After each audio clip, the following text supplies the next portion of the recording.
The doors of your car will close automatically. Please keep your head and arms inside and remain seated at all times. And please, no smoking. Thank you.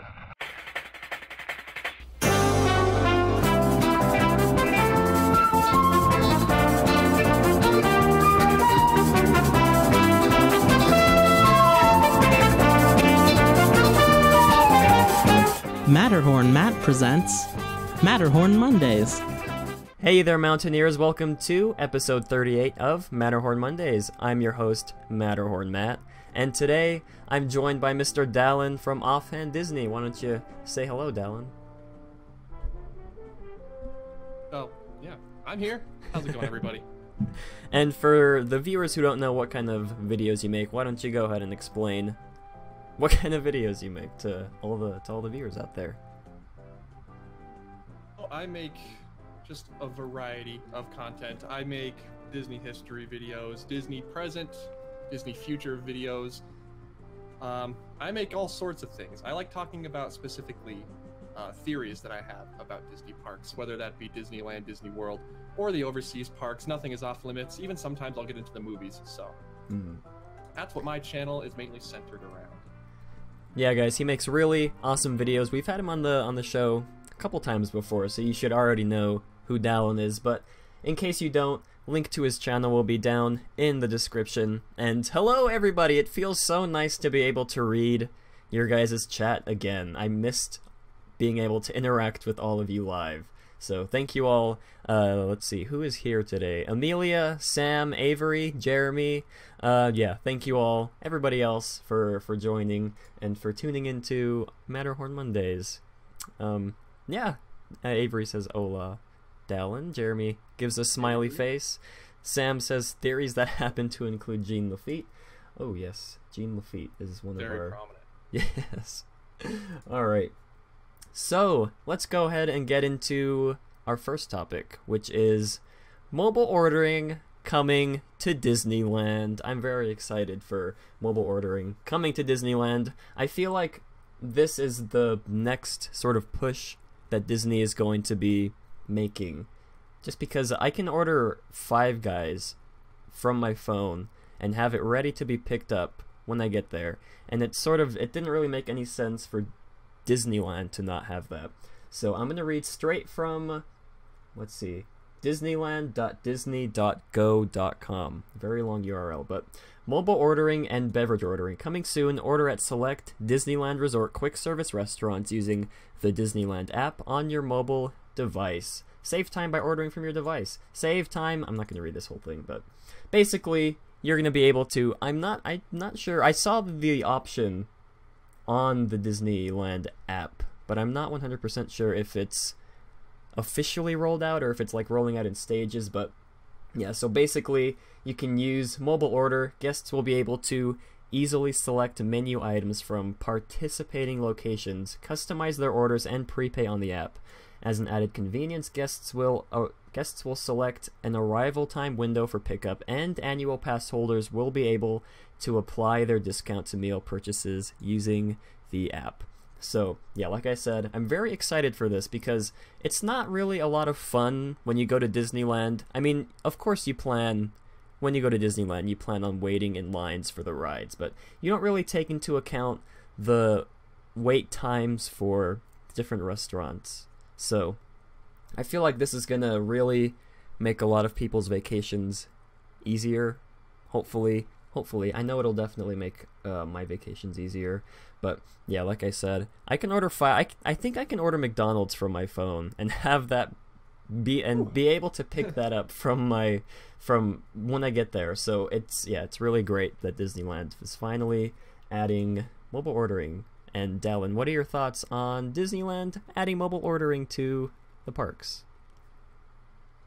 I have a lot to say about this, mainly because I've done mobile ordering at Walt Disney World many times before, mostly in Pandora, but I've done it at the other parks, and it saves not only a lot of time, but a lot of hassle. And not only are they bringing it to Disneyland, but they're bringing it to my favorite quick service restaurant in Disneyland, Bengal Barbecue. Ooh. So you bet that I'm going to be using mobile ordering probably 5 to 6 times a day, running back and forth between you know, Haunted Mansion and Bengal Barbecue, just getting all my Banyan beef skewers. I love, really excited. You get to kind of skip the line. Like it says, you get to apply your AP discount through the app, which is super nice. So yeah, no, I'm all in on this. I'm very, very happy about this. And Sam said in the comments in the chat, and by the way, for the new viewers coming in, you can type in the chat to interact with both of us. We'll sometimes read off some of the comments. I feel like I need to sort of re-explain the rules of my live streams because it's been a while, but Sam said quick service sometimes never feels quick. That's true. I think once my family and I were going to get like a burger from the Hungry Bear or something, and the lines were extremely long just for the Hungry Bear, just to order your food. And then it took, oh gosh, I want to say it took like 30 minutes for the food to get to our mouths. So this is a really, really awesome addition that Disneyland is making. And like I said, I'm not 100% sure if it's officially released, if it's rolling out in stages, but like I said, I did see the option for mobile ordering on the Disneyland app last time I used it, I think a couple of days ago. But yeah, mobile ordering coming to Disneyland. Very excited about this. Avery said, yep, I agree with Dallin. Amelia says, never waited more than 5 to 10 minutes. That's very interesting. I'd love to have that kind of experience with quick service restaurants. And then Jeremy says, oh, I actually had a bad experience with that in Florida, but it's a new process, so hopefully it gets better. That is true. With things like this, there's bound to be bugs. I'm pretty sure this is free. I don't think you're going to have to pay an extra fee like you do with MaxPass. I'm 99% sure that this is going to be free for all the Disney parks, Disneyland app users. So, but yeah, moving to our second sort of smaller topic, which is Galaxy's Edge's, how do I say that? Galaxy's Edge's opening date. That is a tongue twister. That's right. Galaxy's Edge's opening date. Okay, I'm gonna play the short little video that Disney. Okay, I'm kind of sort of second guessing myself. I don't know if I should play this. I'm gonna play it anyways. You guys, for those of you who have not seen the video, Disneyland did release not technically the dates that Galaxy's Edge is opening, but sort of the seasons that Galaxy's Edge is opening. So let's see. I'm gonna go ahead and play this video for you, and then we're going to talk about Galaxy's Edge opening. So let's get this started.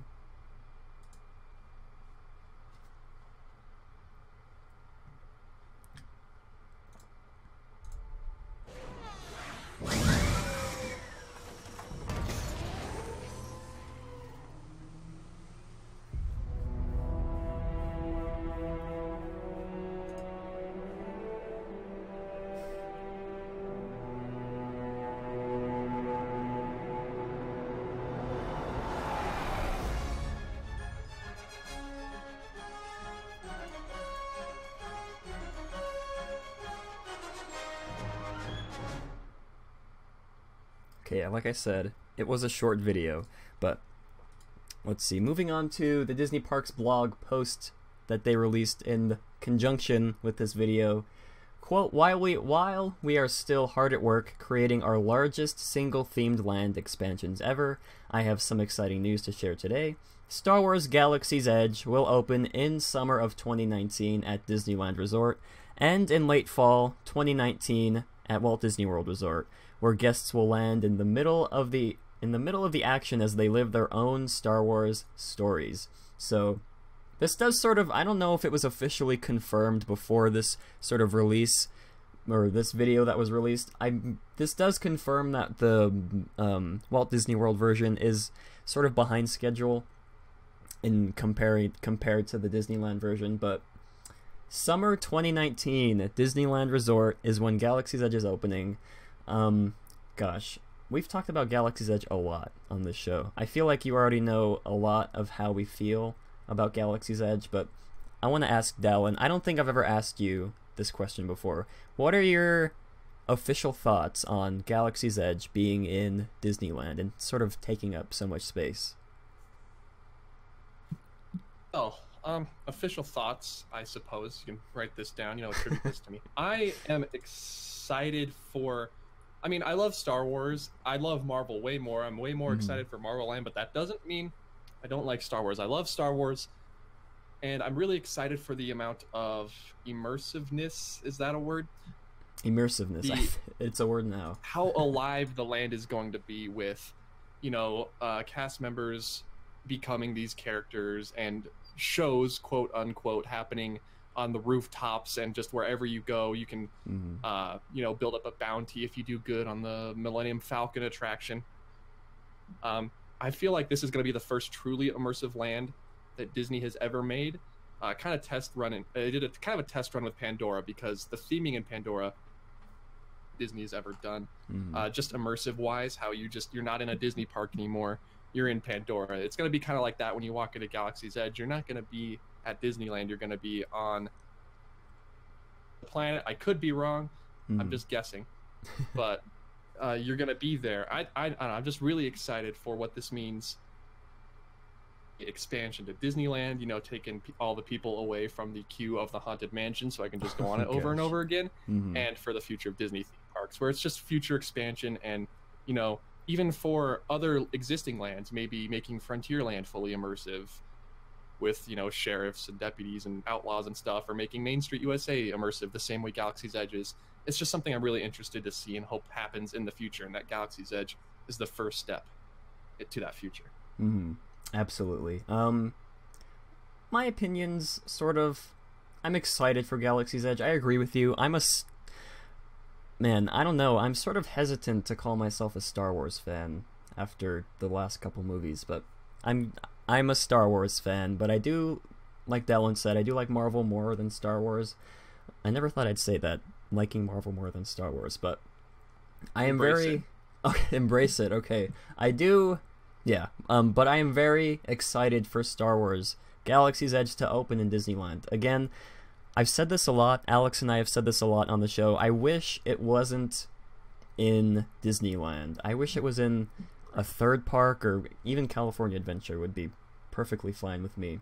But just because, I mean, I did not mean to play that video again. There we go. Okay, perfect. So, yeah. Galaxy's Edge, I feel like it's taking up so much valuable real estate. I feel... Yeah, that's really how I feel. Now, I do have different opinions on the Galaxy's Edge and Walt Disney World. I feel like Hollywood Studios is probably the perfect park for Star Wars Galaxy's Edge. Although a third park, or an extra park completely devoted to Galaxy's Edge would be pretty cool. But yeah, Star Wars Land, I feel like it's going to be, I agree with Dallin, it's going to be the next step into what the world of theme parks is going to be like in the future. And I think Rob Place has said this sometime, maybe on the show or maybe in his videos, but with the new Star Wars hotel that they're building in Walt Disney World, that is what is really going to be pushing the boundaries of themed entertainment, I feel like. Just because, imagine, I don't know how much this is going to cost. I would pay, I feel like I'd pay an arm and a leg just to stay at the Star Wars hotel. But imagine not day to night, when you wake up to when you go to sleep, it's nothing but Star Wars. You wake up, you're in some sort of like space station or whatever. I don't know what they're going to be theming the hotel to, but just imagine nothing but Star Wars for your entire trip. I mean, of course, you're probably going to go to Magic Kingdom or other different parts of Hollywood Studios, but for the majority is going to be nothing but Star Wars. That's like my dream, really, is like living out. A lot of Star Wars. Yeah, that is a lot of Star Wars. But yeah, that is like my dream. That's a lot of people's dreams too, I'm sure. I'm sure they would pay an arm and a leg as well to be able to stay at the Star Wars hotel when it opens. But yeah, Galaxy's Edge is amazing. That's all I'm going to say. Oh my gosh. But agreement. Yeah, like I said, they did not give a concrete release date or opening date for Galaxy's Edge, just summer 2019 for Disneyland and late fall 2019 for Walt Disney World Resort. Late fall could really mean anything. I don't really know what. Yeah, but hopefully, we'll see a dedicated release date, opening date for these two lands, because I'm very excited for Galaxy's Edge. Coaster Dude 7 says, imagine if you could build up a bounty and use it as credit for purchases. That would be something interesting. Like, okay, Interesting. I could get behind that. Avery I can says, imagine Disney having oh, go ahead. What were you gonna say? just the way Disney would do it. I'm sure they don't want to give away merchandise for free. So I imagine Disney would have like merchandise that you can buy with, you know, credits amassed from the Stormtrooper Escape and the Millennium Falcon ride, and then having, you know, your cool lightsaber that you can make for American dollars. My gosh, I don't even want to imagine myself building my own lightsaber in Galaxy's Edge. I feel like they would just upcharge so much of the actual Star Wars merchandise in Galaxy's Edge just because it's like dedicated to Star Wars. They probably wouldn't do that, but Coaster Dude says, notice me, Bean Man. I see you, Coaster Dude. Thank you for pointing that out. Let's see. Coaster Dude 7 also says the closest to the immersion with the cast members is with Ghost Town Alive and Knott's, and it looks really fun. I'm not very familiar with Knott's. I've always wanted to go, but yeah, not very familiar. And then Bryce says, I wish it was the 5th park. You could visit all the major planets in the Star Wars universe. That would be sort of interesting, but I guess like visiting Coruscant. That's the only Star Wars planet I can think of right off the top of my head, but I feel like that'd be an interesting idea. But I can see why Disney would go for just this one land, create a new planet, base it all around that. I did see a YouTube video, I want to say a couple months back, of how the Star Wars lands in both parks are like almost exactly the same, and the reasoning that the YouTuber gave, I can't remember who made the video right off the top of my head, but the reasoning he gave is because, if I can remember this correctly, because Disney doesn't want one land to be better than the other, something like that. They wanted them both to be equal. They'll have the same rides, experiences, all that stuff. But yeah, I can totally see why Disney would just do one land based off a new planet they make. And let's see, Dallin, any closing thoughts on Star Wars Galaxy's Edge's opening date? I think it's going to be the next big step forward for Disney parks and theme parks in general. Even if I'm not the biggest fan of Star Wars, I'd say I'm a casual fan of Star Wars. I'm excited to see what it does in the theming department for all Disney parks. Agreed. I'm sure everyone else here would agree too, even if most of us wish it wasn't in Disneyland Park. But moving on to our sort of main topic for the show. This is going to be a weird show. We're going to be talking about Infinity War. For those of you Marvel fans out there who have seen Infinity War, be sure to stick around because we're going to be going deep into Infinity War. We're going to be dissecting it. We're going to take 5 hours to analyze every single frame in the movie. But I just want to warn, there will be spoilers for those of you who have not seen it. Yeah, so from this point on, spoilers, unless I say otherwise. I'll figure something out. I'll put like a time code or something. But I've seen Infinity War, I want to say 2 times. One in the theater, one I pirated online. Oof, I probably shouldn't have said that. Disney's gonna delete my channel. But yeah, I've seen it a couple times, and we'll go ahead and start with you, Dallin. What were your overall thoughts coming out of the first viewing you've seen of Infinity War?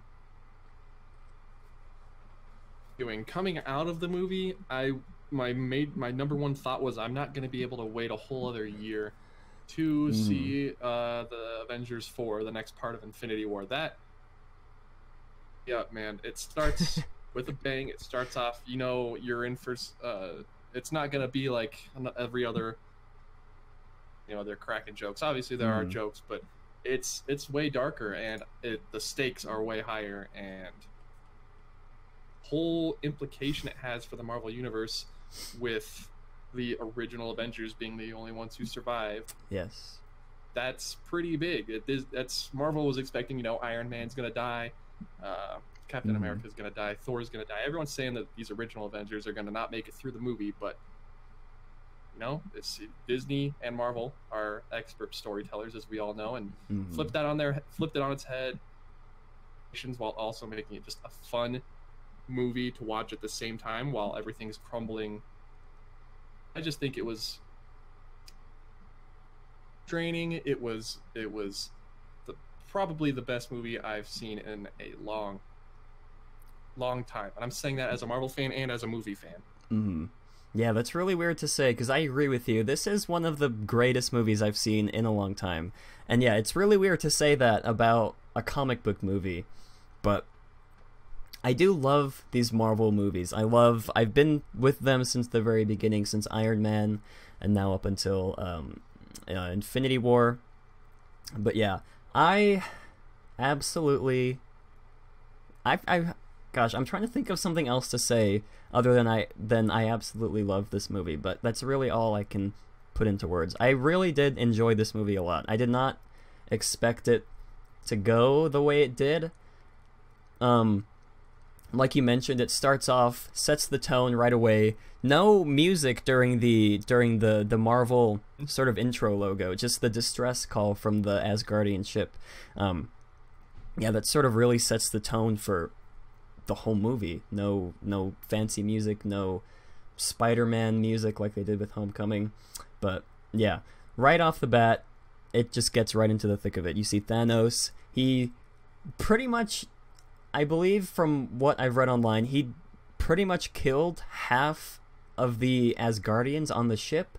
And you can see when that one, I don't remember any of like his henchmen's names, the one with like the telekinetic powers. Oh, fake fan. Oh my gosh, I am. I've never read any of the comics, but I made it. Ebony Maw, you're thinking of? Yes, the one, the Squidward one, I believe, is the one I'm thinking of. Ebony Maw, but yeah, you can see him walking around. He's giving the speech about how, gosh, I'm trying to remember the speech. He's talking about how they should be honored that Thanos is killing them, and he's walking around all the bodies of like the dead Asgardians, and it's like, what? This is a Marvel movie? I brought my kids to see this movie, and there's a whole bunch of dead bodies, and Thanos just crushed Loki's neck, and it's like, oh my gosh, he stabbed Heimdall through the heart. What is this movie? I feel like, oh gosh, I don't know. If I were a parent, I would have not expected that to happen. I mean, you see the trailers. I mean, sure, the trailers were a little darker than the previous ones, but you still think, oh, it's Marvel, nothing bad's gonna happen, my kids aren't gonna get scarred for life. But yeah, you bring your kids, your 5-year-old son who loves Loki, and they see Thanos crushing his throat, and it's like, oh my gosh, this movie is nothing like, tonally, this movie is nothing like any of the previous other Marvel movies. Yeah, no, it's definitely a big tonal shift, but what I like about Marvel is that they managed to keep it, I wouldn't say lighthearted, because, the fate of the universe is at risk, but they get jokes in the movie like a Marvel movie does, and it doesn't feel forced. It doesn't feel like, oh, there's jokes in here because it has to be a Marvel movie. It just feels like how people would react in that situation. Yeah, and I'm not sure how many of you watching have seen the Justice League movie. Dallin, have you seen the Justice League movie? Justice League. I saw Batman vs. Superman and the Wonder Woman movie are the only DC movies I've seen. Oh, interesting. Okay. Because I was going to compare Steppenwolf to Thanos, because they're sort of similar in some regards. Thanos believes that if he destroys or kills off half the population in the entire universe, there won't be this sort of overpopulation.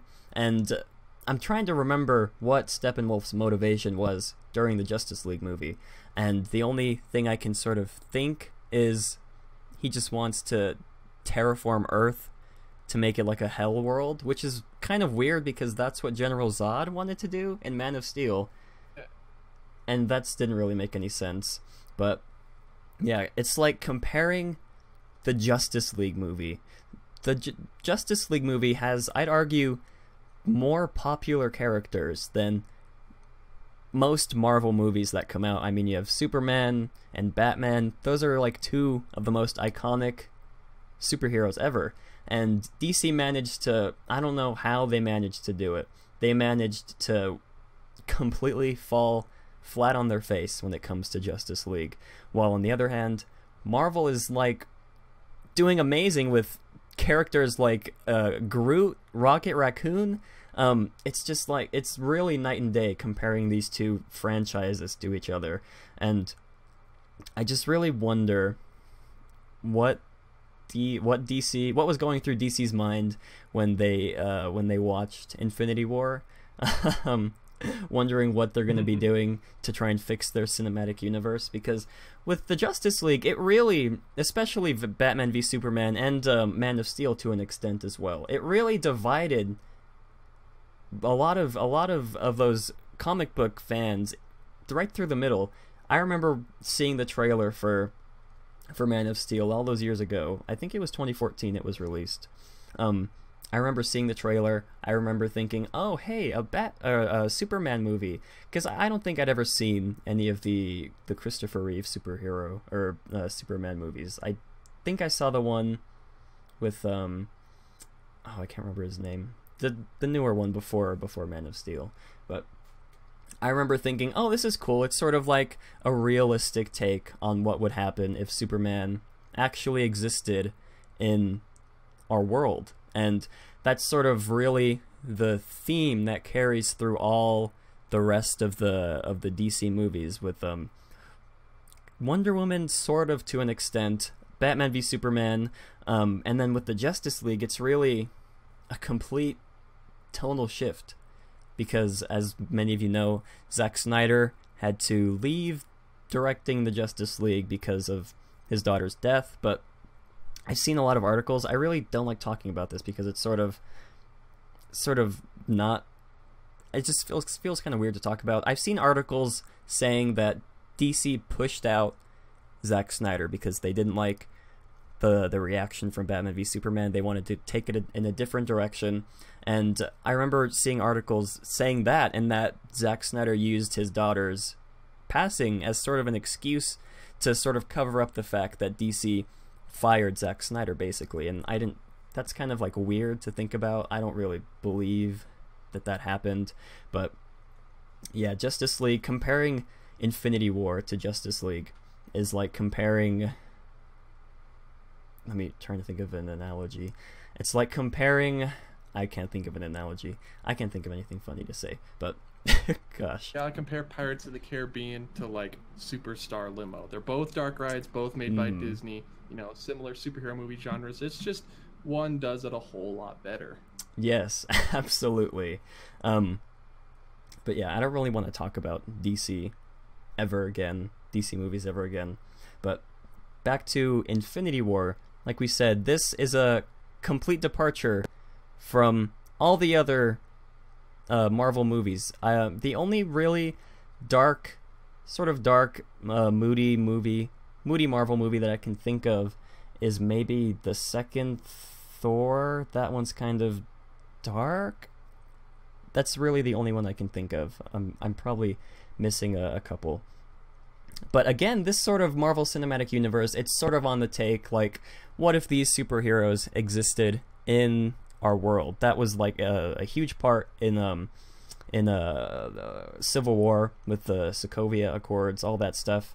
And this Marvel does it like a billion times better than DC. It's very strange to see.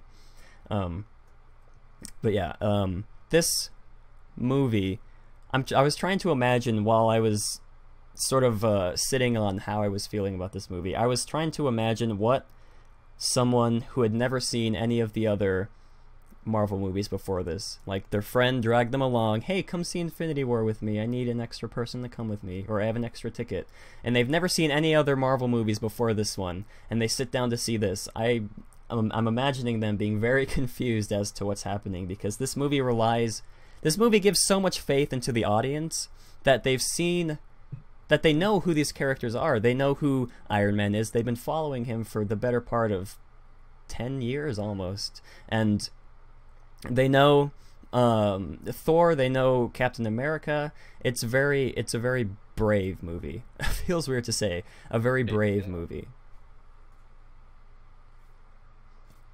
Let's see. All right. And yeah, so I do really give lots of props to the two directors and the writers. I believe, I'm not really sure who wrote the script. I don't think the directors wrote the script, but the two directors, the Russo brothers of this movie, are, I want to say they're really geniuses, because they did Winter Soldier, Captain America, the Winter Soldier. They did Civil War, and then Infinity War, and then the next Avengers movie.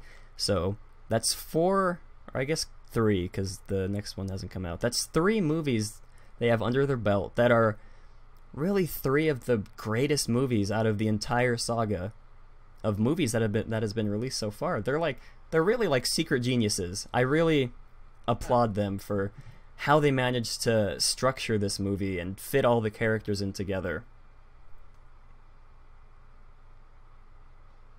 And let's see, Dallin, what are your thoughts on? Let's see, what am I trying to say?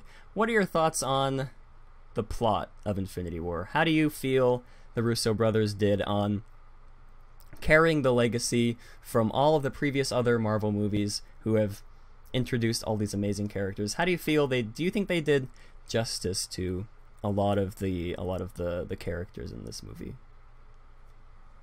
I think they did a really good job. I think that they managed to give each Avenger a decent amount of screen time. Obviously, you can't spend too much time with every single Avenger because it's an ensemble-driven movie. Thanos is really the main character. I saw a breakdown of the Avengers' screen time, and I think Thanos had, or like the character's screen time, and the top 3 are like Thanos is number 1, Tony's number 2, Gamora's number 3, and then further down the line it's like Cap and Doctor Strange or Hulk. But it's interesting. It's approaching the movie as the main character as opposed to the Avengers, which I think was really interesting, and it gives longest and best villains Marvel has ever done. Absolutely. I completely forgot to mention Thanos. Like Dallin said, Thanos is the main character of this movie. He's really the centerpiece of everything that's going on. We get to, this is another comparison to DC. I said I wouldn't talk about it again, but Thanos' backstory in this movie is so amazing, I want to say. So character-driven Thanos is. We understand why he wants to wipe out half the population of the entire universe. We want to see, I mean, we know, we learn because I believe his home planet, they either like all died because of overpopulation. There wasn't enough resources to go around. So you get why he's doing this why he's trying to collect all the Infinity Stones to make the world a better place, because, and Amelia said, he could have just made more resources. That's true. That's true, but then there wouldn't be a movie.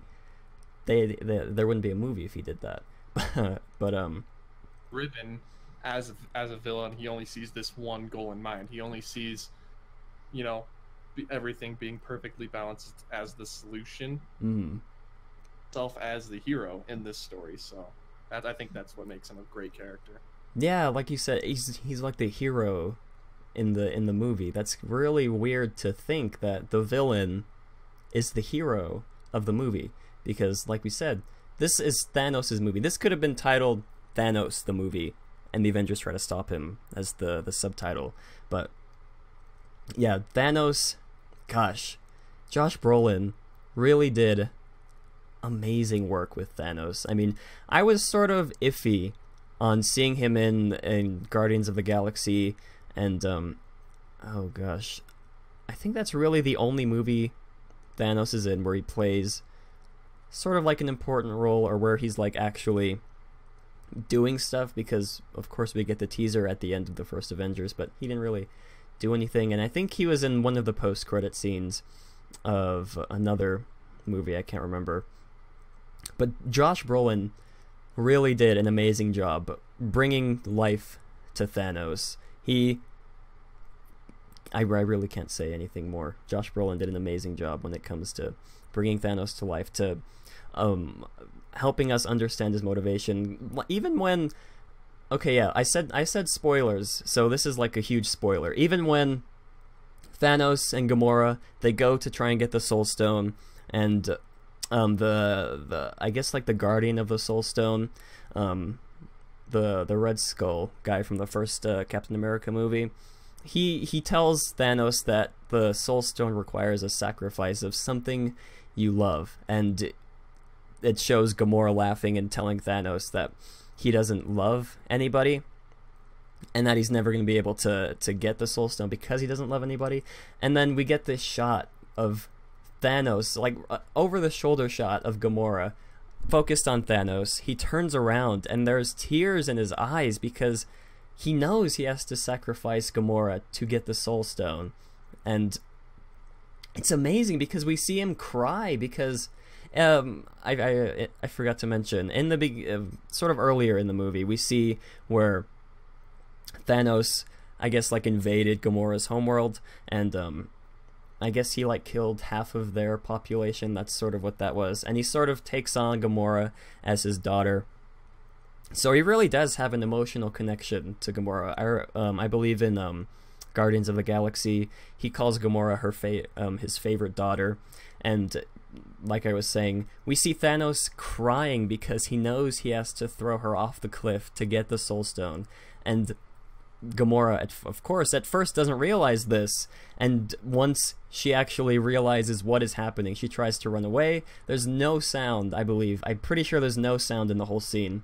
We see Thanos grab her by the arm. Of course, she's trying to get away, and then he throws her off the cliff to get the Soul Stone. That is really one of the more emotional scenes in the movie, in my opinion.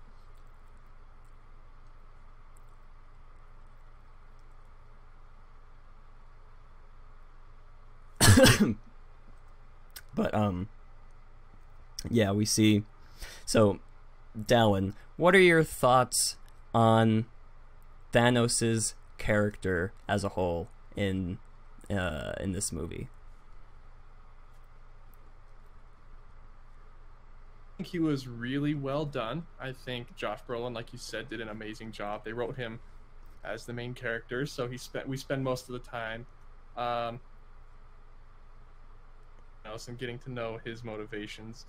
And I think recently I saw Deadpool 2, and Josh Brolin plays Cable in that movie, if you guys have seen it, and he does an amazing job there. So I don't know, I think the actor they chose played a significant role in how well this villain life. It was really good.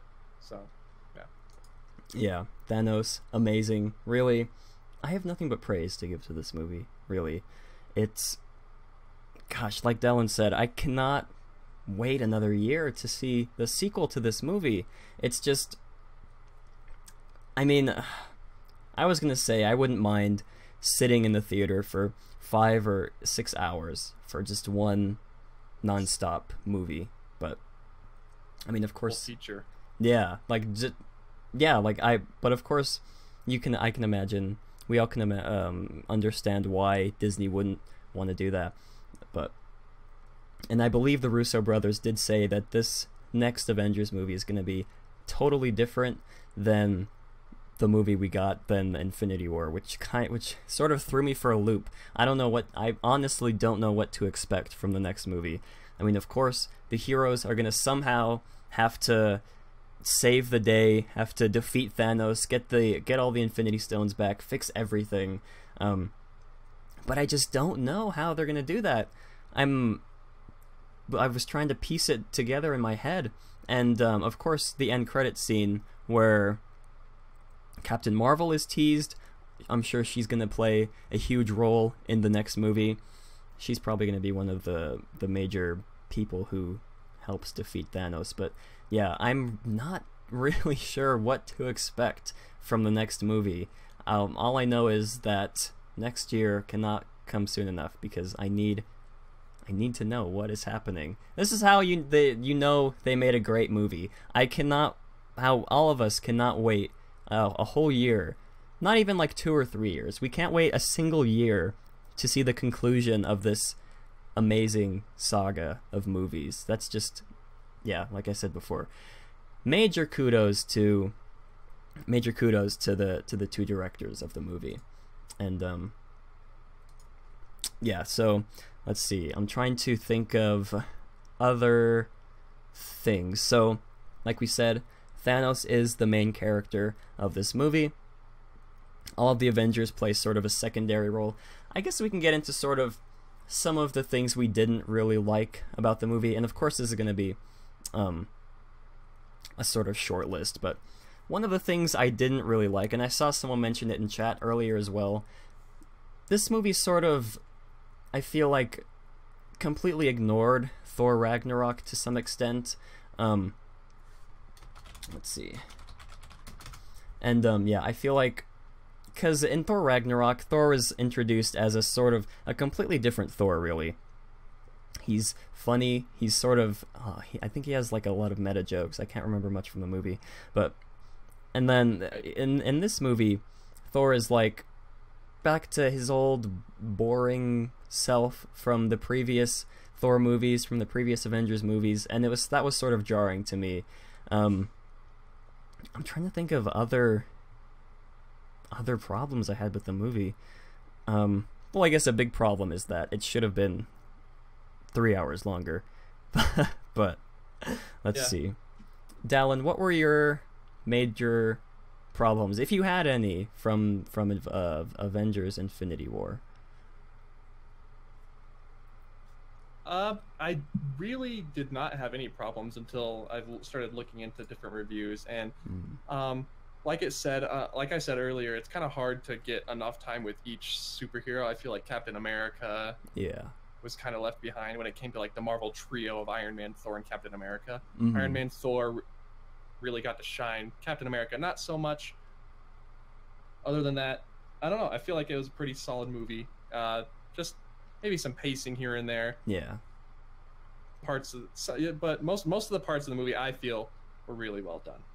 Yeah, I agree. And I think the other day I watched a video comparing Infinity War to The Last Jedi. I'm not going to talk about that. I'm going to link the video in the description for you guys to watch that and see for yourselves. But yeah, The Last Jedi. Whew. But let's sort of move on to the big, I guess, quote, twist in the movie. Thanos does, of course, get all of the Infinity Stones. I don't know why. I was sitting through the movie, I was thinking to myself, he's not going to get all the Infinity Stones. He's not going to kill half of the Avengers. He's not going to kill half the population. I was thinking that to myself. Well... Yeah. Well, he ends up killing... I'm trying to think who ends up surviving. Dallin mentioned all the original Avengers are alive. Rhodey is alive. Rocket's alive. Nebula, Black Panther dies. Okoye, she's the like the guard, the Black Panther guard lady. She's alive, and yeah, I'm trying to think. There's one more who survived, but I can't remember. Oh gosh, I'm looking at the poster right now. I can't remember. No, yeah, I'm sure. We'll find out when they say it in the comments, but yeah, all of these characters I cannot pronounce that name. I'm very sorry. The other tribal leader from the Black Panther movie, M'Baku, I think that's how you say it. He survives, and it's sort of, gosh, I'm trying to describe the feeling I had when I saw all of the other Avengers, all of the other heroes in this movie turn to dust when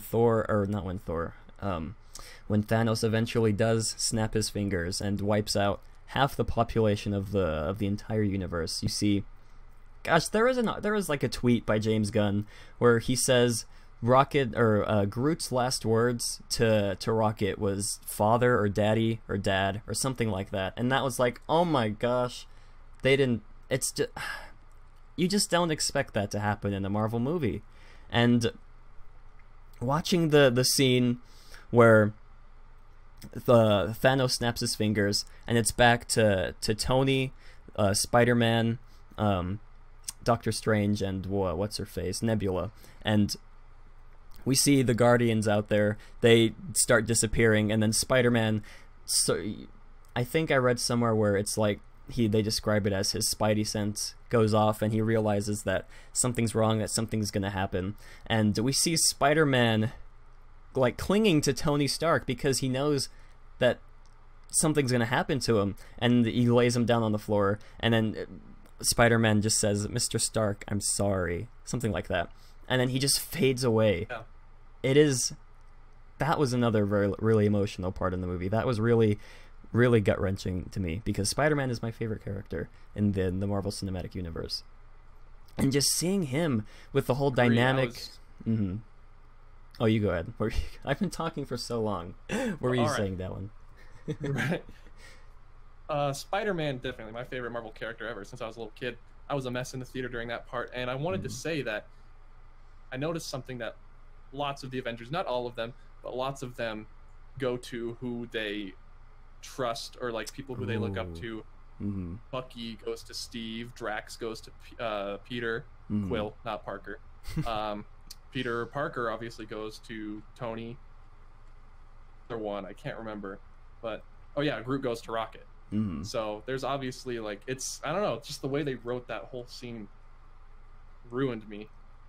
Yeah, and gosh, like I said, I did not expect that to happen. I didn't expect all of these heroes that we've come to know so well to just vanish and to not to die, basically. And yeah, the Spider-Man one is really the one that got to me the most. I'm not going to confirm whether or not I cried in the theater. You guys can speculate among yourselves about that. But Logan says Wong lived, so I guess he can help out in the next movie. But let's see, I was going to say one more thing, I believe, before we wrap this up.